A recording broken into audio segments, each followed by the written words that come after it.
आज है 6 अक्टूबर 2024 दिन रविवार। Welcome back to Clean News UP. चलिए देखते हैं उत्तर प्रदेश की 25 फटाफट बड़ी खबरों को। हेल्थ विभाग के इन कर्मचारियों के लिए अच्छी खबर। दिवाली से पहले यूपी सरकार ने बढ़ाया मानदेय। राष्ट्रीय स्वास्थ्य मिशन के तहत कार्यरत कम्युनिटी हेल्थ ऑफिसर्स के लिए अच्छी खबर है। दिवाली से पहले यूपी सरकार ने सीएचओ के मानदेय व कार्य आधारित प्रोत्साहन राशि को संशोधित किया है। उन्हें हर माह मिलने वाले मानदेय में 5,000 रुपए की वृद्धि की गई। इस धनराशि को इंसेंटिव से हटाकर अब मानदेय में शामिल कर दिया गया। इसका लाभ करीब 17,000 सीएचओ को मिलेगा। सरकारी बैंकों में भी शुरू हुई अग्निवीर जैसी भर्तियां। यूपी में निकाली गई 3,000 वैकेंसी। सार्वजनिक क्षेत्र के बैंकों में भी अस्थायी बहाली का सिलसिला शुरू हो गया। अग्निवीर जैसी इन बहालियों में 5 से लेकर 15,000 तक मानदेय पर कर्मचारी रखे जाएंगे। इस नई व्यवस्था के तहत central bank of India, state bank, bank of India, union bank of India, Canara bank और इंडियन ओवरसीज बैंक ने भर्ती शुरू कर दी है। प्रदेश के 25 जिलों में खुलेंगे नए राजकीय नर्सिंग कॉलेज। योगी सरकार स्वास्थ्य सेवाओं को सुदृढ़ करने की दिशा में आगे बढ़ रही है। इसके तहत योगी सरकार मेडिकल की यूजी और पीजी की सीट्स बढ़ाने के बाद पैरामेडिकल की सीटों में बड़े पैमाने में वृद्धि करने जा रही है। मुख्यमंत्री योगी आदित्यनाथ ने प्रदेश के 25 जिलों में नए राजकीय नर्सिंग कॉलेज खोलने का निर्णय लिया। इसके माध्यम से प्रदेश के कई छोटे शहरों में भी छात्र न सिर्फ सरकारी फीस पर नर्सिंग की पढ़ाई कर पाएंगे, बल्कि प्रदेश की स्वास्थ्य व्यवस्था को मजबूत करने में अपना योगदान देंगे। अक्टूबर के अंत तक जारी हो सकता है यूपी सिपाही भर्ती परीक्षा का परिणाम। सीएम योगी ने दिए निर्देश। यूपी सिपाही भर्ती परीक्षा के परिणाम का इंतजार कर रहे अभ्यर्थियों के लिए अच्छी खबर है। इस महीने भर्ती परीक्षा परिणाम जारी हो सकता है। सीएम योगी आदित्यनाथ ने सिपाही भर्ती परीक्षा का परिणाम जारी करने के निर्देश दिए। सीएम योगी ने अफसरों से कहा कि अक्टूबर के अंत तक सिपाही भर्ती परीक्षा का परिणाम जारी करें। रिक्त पदों पर भर्ती की प्रक्रिया तेजी से आगे बढ़ाएं। मोती झील से नयागंज तक डाउन ट्रैक का ट्रायल। दिसंबर में आईआईटी से सेंट्रल स्टेशन तक मेट्रो चलाने की तैयारी। Kanpur Uttar Pradesh metro rail corporation ने मोती झील से नयागंज भूमिगत स्टेशन तक 5.5 किलोमीटर डाउन लाइन पर 30 किलोमीटर प्रति घंटे की रफ्तार से मेट्रो ट्रेन चलाकर पहली बार ट्रायल लिया। इससे पहले अपलाइन में 22 बार ट्रेन चलाकर प्री ट्रायल हो चुका है। यहाँ 90 किलोमीटर प्रति घंटा की रफ्तार से ट्रेन दौड़ाने की तैयारी है। काशी विश्वनाथ मंदिर के शास्त्रियों को मिलेगा मानदेय। न्यास बोर्ड की बैठक में फैसला। काशी विश्वनाथ मंदिर में नियुक्त शास्त्रियों को एक निश्चित मानदेय दिया जाएगा। ये निर्णय मंदिर न्यास बोर्ड की बैठक में हुआ। मानदेय निर्धारण के लिए मंदिर के अधिकारियों को अगली बैठक में प्रस्ताव लाने को कहा गया। इस निर्णय से 12 शास्त्रीय लाभान्वित होंगे। दैनिक पास धारकों का अब नवीनीकरण नहीं होगा। आयुक्त सभागार में विश्वनाथ मंदिर न्यास के अध्यक्ष प्रोफेसर नागेंद्र पांडे की अध्यक्षता में बोर्ड की 106वीं बैठक में 15 बिंदुओं का एजेंडा रखा गया। बाल विवाह बाल श्रम के खिलाफ चलेगा ऑपरेशन मुक्ति। मनाया जाएगा वीरांगना दिवस। महिलाओं की सुरक्षा, सम्मान और स्वावलंबन के लिए योगी सरकार मिशन शक्ति के 5वें चरण को शुरू करने जा रही है। इसके तहत इस बार बाल विवाह बाल श्रम के खिलाफ ऑपरेशन शक्ति शुरू होगा, जो 21 से 31 अक्टूबर तक चलेगा। साथ ही अंतर्राष्ट्रीय बालिका दिवस, बाल कार्निवाल, वीरांगना दिवस भी मनाया जाएगा। स्वावलंबन कैंप भी लगेगा। इन कार्यक्रमों के जरिए यूपी में चल रही विभिन्न योजनाओं और सेवाओं के बारे में महिलाओं को जागरूक किया जाएगा। मेरठ में तैयार हो गया रैपिड रेल का corridor. Delhi Meerut rapid rail का मेरठ में कॉरिडोर तैयार हो गया है। मोदीपुरम में करीब 350 मीटर का एलिवेटेड कॉरिडोर अब स्लैब रखे जाने के साथ पूर्ण हो गया। अब एनसीआरटीसी की ओर से मेरठ में मेरठ दक्षिण से मोदीपुरम स्टेशन के बीच फाइनल टच देने का काम शुरू कर दिया गया है। मेरठ में रैपिड रेल का कॉरिडोर कुल 23 किलोमीटर का है, जो मेरठ दक्षिण से मोदीपुरम के बीच है। इस 23 किलोमीटर के कॉरिडोर पर हाई स्पीड रैपिड रेल के साथ ही मेरठ मेट्रो का संचालन भी होगा। गरीबों का सर्वे करेगी योगी सरकार। जीरो पॉवर्टी की मुहिम के तहत करेगी निर्धनता का आकलन। मुख्यमंत्री योगी आदित्यनाथ के ऐलान के बाद अब यूपी को जीरो पॉवर्टी राज्य बनाने की मुहिम शुरू हो गई है। निर्धनता का आकलन 2 स्तर पर होगा। गरीबों के सर्वे के लिए गांव स्तर पर कर्मचारियों का चयन 7 दिन में कर लिया जाएगा। 5 सदस्यीय ग्राम स्तरीय समिति सूचना की गुणवत्ता और संपूर्णता को सत्यापित करेगी। मुख्य सचिव ने वीडियो कॉन्फ्रेंसिंग के जरिए सभी डीएम व कमिश्नर को मुख्यमंत्री की इस नई योजना के अमल के लिए दिशा निर्देश जारी किए हैं। दिवाली से पहले योगी सरकार ने 32,000 कर्मियों का रोका वेतन। एनआईए आईबी ने एक संदिग्ध को उठाया। दिवाली से पहले बड़ी कार्रवाई करते हुए यूपी सरकार ने बार बार आदेश के बाद भी संपत्ति का ब्यौरा न देने वाले 32,624 कर्मियों का सितंबर माह का वेतन रोक दिया है। विभागीय लेख अधिकारियों को सख्त हिदायत दी गई है। राशन कार्ड धारक जान लें, अक्टूबर महीने में कब मिलेगा गेहूं चावल। अक्टूबर माह का फ्री राशन वितरण कल से शुरू हो गया। 5 अक्टूबर से 25 अक्टूबर तक होगा। इस दौरान 2 किलोग्राम गेहूं और 3 किलोग्राम चावल कुल 5 किलोग्राम प्रति यूनिट की दर से राशन पात्र गृहस्थी के कार्ड धारकों को मिलेगा। इस तरह प्रति कार्ड अंत्योदय के उपभोक्ताओं को 35 किलो राशन मिलेगा।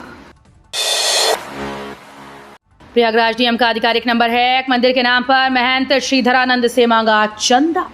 प्रयागराज में डीएम का आधिकारिक नंबर हैक कर लिया गया। श्री मनकामेश्वर महादेव मंदिर के महंत श्रीधरानंद ब्रह्मचारी से प्रयागराज जिलाधिकारी का सीयूजी नंबर हैक कर मंदिर बनवाने के नाम पर चंदा मांगने का मामला सामने आया। महंत की शिकायत पर कीटगंज थाने में अज्ञात आरोपी के खिलाफ मुकदमा दर्ज कर लिया गया है। पुलिस ने एक मोबाइल नंबर ट्रेस किया जिसका गोरखपुर जिले के किसी व्यक्ति का मिला है। महाकुंभ के लिए प्रदेश के कई शहरों में चल रही 150 ई बसेस प्रयागराज को मिलेंगी। महाकुंभ के दौरान शहर की सड़कों पर 200 ई बसेस तीर्थयात्रियों की सेवा के लिए लगाई जाएंगी। इसमें से 150 बसेस लखनऊ, कानपुर, आगरा, बरेली, गोरखपुर और मेरठ आदि शहरों से दिसंबर के अंतिम सप्ताह में यहां पहुंच जाएंगी, जबकि 50 ई बसेस पहले से ही मौजूद हैं। जनवरी से इनका संचालन शटल सेवा के रूप में शुरू होगा। इस वर्ष अयोध्या में श्री राम मंदिर प्राण प्रतिष्ठा के दौरान प्रदेश के कई जिलों से ई बसेस भेजी गई थी। पूर्वांचल में बिजली चोरी करने में प्रयागराज सबसे आगे। विजिलेंस टीम ने मारा छापा। 1641 लोगों पर एफआईआर। इस बार भीषण गर्मी में बिजली व्यवस्था सुचारू रखने में पूरे महकमे की तैयारी फ्यूज हो गई थी। अब बिजली लोड कम होने के बाद स्थिति कुछ सामान्य होने लगी। इसके साथ ही अब बिजली विभाग का जोर चोरी रोकने व राजस्व वसूली बढ़ाने पर है। इसी के साथ सितंबर माह में पूर्वांचल में चलाए गए अभियान के दौरान बिजली चोरी मामले में 1641 लोगों के खिलाफ एफआईआर दर्ज करवाई गई। लगभग 4,478 किलोवाट से अधिक की बिजली चोरी पकड़ी गई। जनता दरबार में सीएम योगी ने दिया आश्वासन, बिना आयुष्मान कार्ड जरूरतमंदों के इलाज करवाएगी सरकार। मुख्यमंत्री योगी आदित्यनाथ ने गोरखपुर में जनता दर्शन में गंभीर बीमारियों के इलाज में आर्थिक सहायता की गुहार लेकर आए लोगों को आश्वस्त किया कि आयुष्मान कार्ड जिनके पास नहीं है उनके इलाज का खर्च सरकार उठाएगी। इसके लिए अस्पताल से इलाज खर्च का एस्टीमेट बनाकर उनके कार्यालय को उपलब्ध कराया जाए। ग्रेटर नोएडा प्राधिकरण की आवासीय प्लॉट योजना में नहीं मिल रहे खरीदार, रजिस्ट्रेशन की तारीख आगे बढ़ी। प्राधिकरण द्वारा 8 अगस्त को शुरू की गई आवासीय प्लॉट योजना को अब तक खरीदार नहीं मिल पाए। प्राधिकरण द्वारा चलाई जा रही इस योजना के तहत सेक्टर चाई 3 और सेक्टर चाई 4 में 5 आवासीय भूखंडों की बिक्री के लिए आवेदन मांगे गए थे, लेकिन खरीदारों की कमी के चलते योजना की अंतिम तिथि बार बार बढ़ाई जा रही है। प्राधिकरण की ओर से इस योजना का पंजीकरण पहले 2 सितंबर तक खुला था, लेकिन किसी भी खरीदार ने प्लॉट के लिए आवेदन नहीं किया। दिवाली पर शुरू होगी 4 आवासीय योजनाएं। यूपी के शहर में मिलेगा बुकिंग का मौका। उत्तर प्रदेश आवास विकास परिषद लखनऊ में 4 आवासीय योजनाएं लाने जा रहा है। इसमें प्रीमियम के साथ साथ साधारण योजनाएं भी शामिल हैं। इनमें लोगों को बुकिंग का मौका दिवाली तक मिलेगा। अवध विहार और वृंदावन में भूखंडों की एक प्रीमियम योजना आ रही है। अवध विहार में एक साधारण योजना भी लाई जा रही है। साधारण योजना में सस्ते भूखंड मिलेंगे, वहीं प्रीमियम योजना में महंगी कीमत पर भूखंड आवंटित होंगे। नोएडा में इजरायली नुस्खा होगा कारगर। नोएडा प्राधिकरण ने इजरायली तकनीक को अपनाने का फैसला किया है। इस फैसले से नोएडा के वातावरण में तेजी से सुधार आएगा और लोग चैन की सांस ले पाएंगे। अब आपको इस तकनीक के बारे में बताते हैं।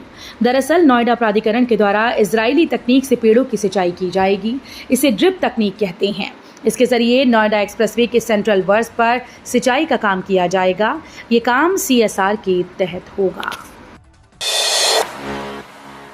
माता के दर्शन के लिए ट्रेन में भी बम्पर बुकिंग। यात्रियों को रास्ते में मिलेगी व्रत वाली थाली। नवरात्र में शहरवासियों में मां दुर्गा के दर्शन के लिए होड़ लगी है। 11 अक्टूबर तक मुरादाबाद, रामपुर, अमरोहा से ट्रेन में बम्पर बुकिंग है। लोग ट्रेन के अलावा टूर एंड ट्रेवल्स कंपनी से भी पैकेज बुक करा रही हैं। वैष्णो देवी, पूर्णागिरी, कामाख्या देवी जाने के लिए लोगों ने पहले से बुकिंग करा ली है। मां वैष्णो देवी धाम की अगर बात करें तो मुरादाबाद से जम्मू के लिए रोजाना सिर्फ 2 और अलग अलग दिनों में 14 ट्रेन गुजरती हैं। धान खरीद के 48 घंटे के अंदर होगा भुगतान। मुरादाबाद जिले में खोले गए हैं 60 क्रय केंद्र।